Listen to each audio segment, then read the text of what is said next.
Have you ever wondered what really happens when we die? Some say it's the end. Others believe it's merely a doorway to another dimension, where the soul continues to see, feel, and exist. In this video, you'll hear 7 real-life near-death stories documented by science, medicine, or shared by those who touched the edge of death and came back. But beyond the mystical details, what you'll find is the light within yourself. Because perhaps, sometimes, you have to die once to finally learn how to truly live. Leaf in Wind Story 1. The Doctor Who Drowned for 30 Minutes and the Message from the Light. Dr. Mary C. Neal, orthopedic surgeon, author of To Heaven and Back. In 1999, Dr. Mary Neal, a successful surgeon and mother of 4, traveled to Chile for a kayaking trip with her husband. It was supposed to be a simple vacation, but in one fateful moment, her kayak got trapped under a waterfall. The powerful current pulled her underwater, her body pinned and motionless. She recalls, "I knew I was dying. But strangely, I wasn't afraid. I felt a deep peace, like I was going home." As the water swallowed her, Mary said she left her body and entered a realm of pure light, where she saw beings she instinctively knew were loved ones who had passed. They didn't speak words, but she understood clearly. "You're not done yet. You have to go back. There are people you must help awaken." By the time rescuers pulled her body out, over 30 minutes had passed. Her heart had stopped. Doctors expected brain damage if she survived at all. But miraculously, she lived, fully conscious, no brain injury, no long-term effects. She returned to the US, but everything had changed. Mary gave up much of her career to become a speaker and author. She began sharing stories of love, faith, and the truths one can only grasp on the threshold between life and death. She said, "I used to believe only in medicine and logic. But death showed me there's something far greater. Love is the only language that survives on the other side." Herb lessons from Dr. Mary Neal's story. 1. We are more than the body. Even without a heartbeat, Mary could see, hear, and understand. The soul, not the brain, is who we truly are. Sparkles so nourish your soul just as you do your body, through silence, kindness, and gratitude. 2. When everything stops, truth begins. At the brink of death, no degree, job title, or possession mattered. I was nothing but love, and only what I gave remained. Sparkles living each day with love is the wisest investment you'll ever make. 3. You don't have to die to awaken. Mary didn't become a guru. She returned to life, to work, to family. But now, she speaks softer, listens deeper, forgives easier. Sparkles, you can start living consciously, right now. Just slow down, love more, thank often. Sparkles' deep message: when you realize this life is just a brief stop on a longer journey, you begin to live with more awareness, more kindness, and more meaning. The real gift isn't living longer. It's living with purpose. 4-Leaf Clover Story 2. The boy who remembered being a World War II pilot and the life before this life. James Leininger, born 1998, Louisiana, USA. At just 2 years old, James began having recurring nightmares, screaming about a plane crash, crying into his pillow, "The plane's on fire. I can't get out. I can't escape." At first, his parents thought they were just childhood dreams. But they continued, always the same. And James began giving details. A plane with a single propeller, shot down by the Japanese. A ship named Natoma Bay. And his name was James. He even mentioned Jack Larson, his wingman who survived the crash. His father, initially skeptical, began researching, and what he discovered was shocking. The USS Natoma Bay was a real carrier in World War II. There was a pilot named James M. Houston Jr., killed at Iwo Jima in 1945.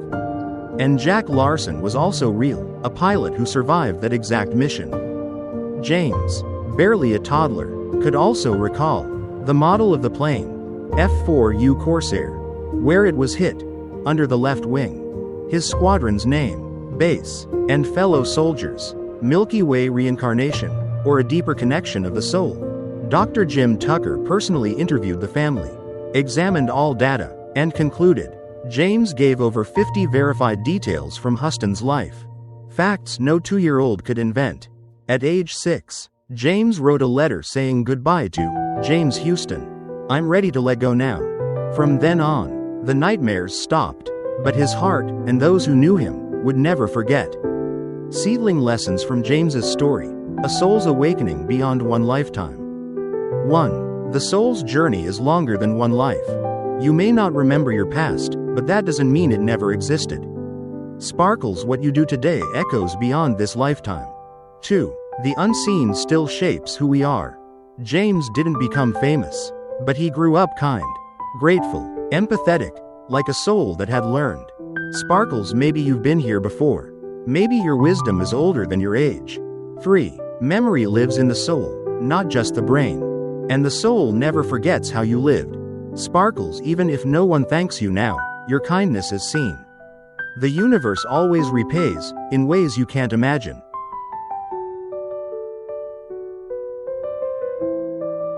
Story 3. The neurosurgeon who spent 7 days in a coma and met heaven within science. Real person. Dr. Eben Alexander. Harvard-trained neurosurgeon. Author of the global bestseller Proof of Heaven. Open book. It all began with a sudden fever. In 2008, at the age of 54, Dr. Eben Alexander collapsed with a high fever. He was diagnosed with a rare, aggressive form of bacterial meningitis caused by E. coli, which began destroying his brain within hours. His entire neocortex, the part responsible for logic, consciousness, and language, completely shut down. He slipped into a deep coma for 7 days. Medical records showed his chance of survival was nearly zero. Milky Way, but while his body was unconscious, his soul was on a journey.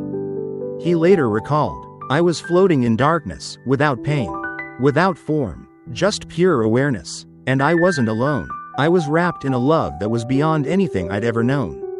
Suddenly, he was transported into a realm of dazzling light, filled with music, so beautiful it made me weep without tears.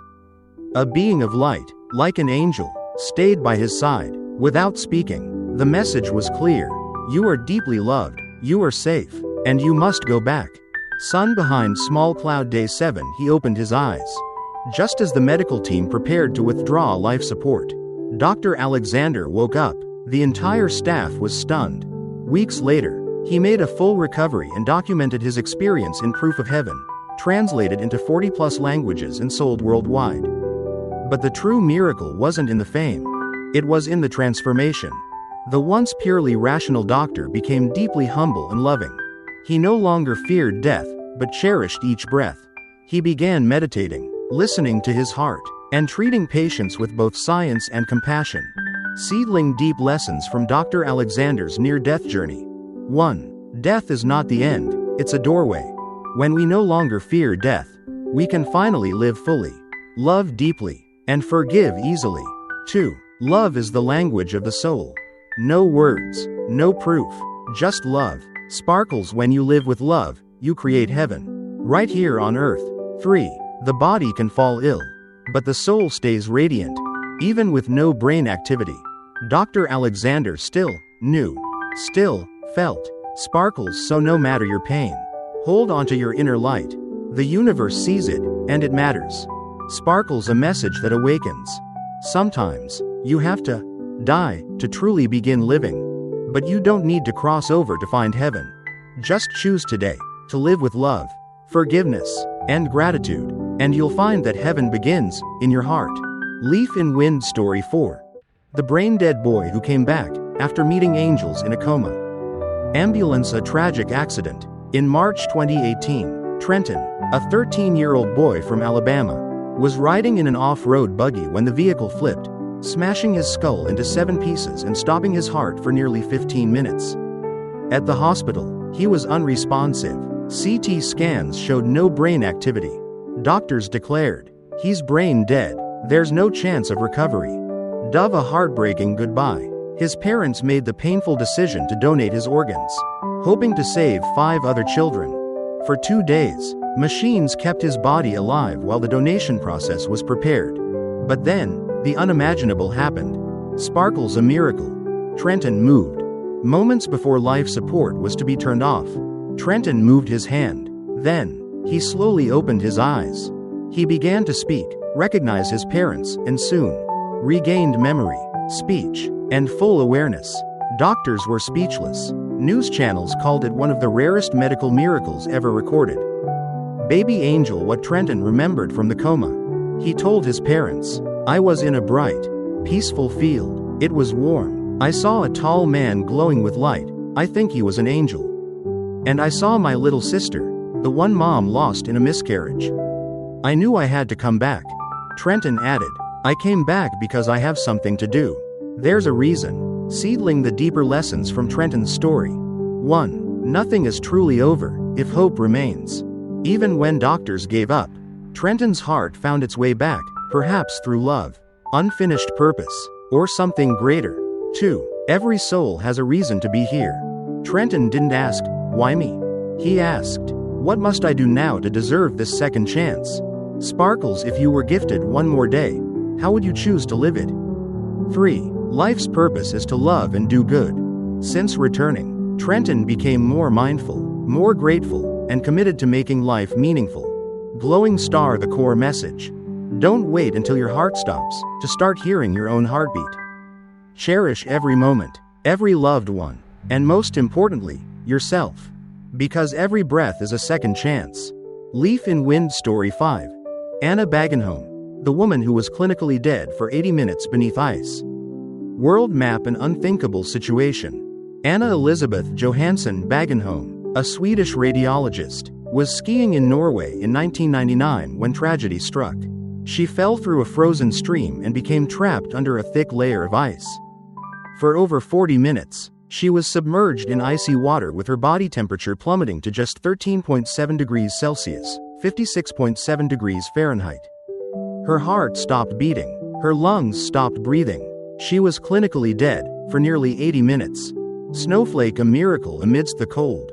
Doctors at Tromsø University Hospital worked tirelessly for 9 hours, using extracorporeal circulation machines and slowly warming her body, millimeter by millimeter. As Dr. Mads Gilbert put it, "You must warm them before you declare death." In deep hypothermia, the brain is actually protected, and life can return. And return it did. After 10 days, Anna woke up. No paralysis, no brain damage, only minor issues in her hands and feet. 4 months later, she was back to work, living a normal life. Seedling a rebirth through near death.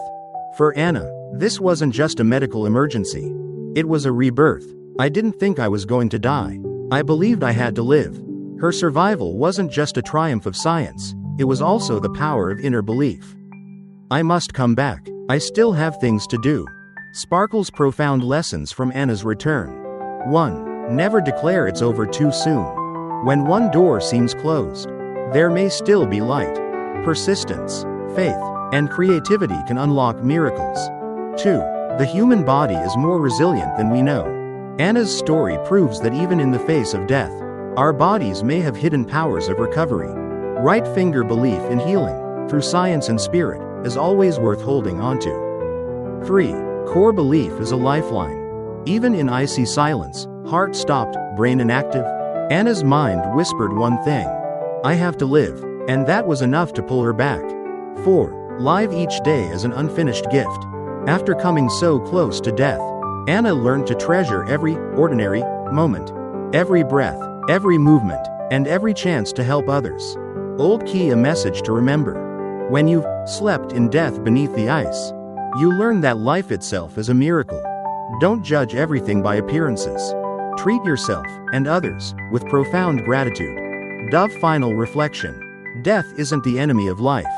It's the mirror that shows us how we're living. Are we truly awake? Are we living with purpose? With presence? Those who have died and returned are not different because they're special, but because they no longer rush, no longer rage, no longer fear the little things.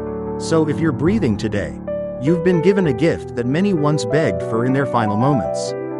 The chance to live, truly, fully, with love, and with gratitude. If any story in this video has touched your heart, leave a comment, share a like, because maybe you're the one awakening another soul.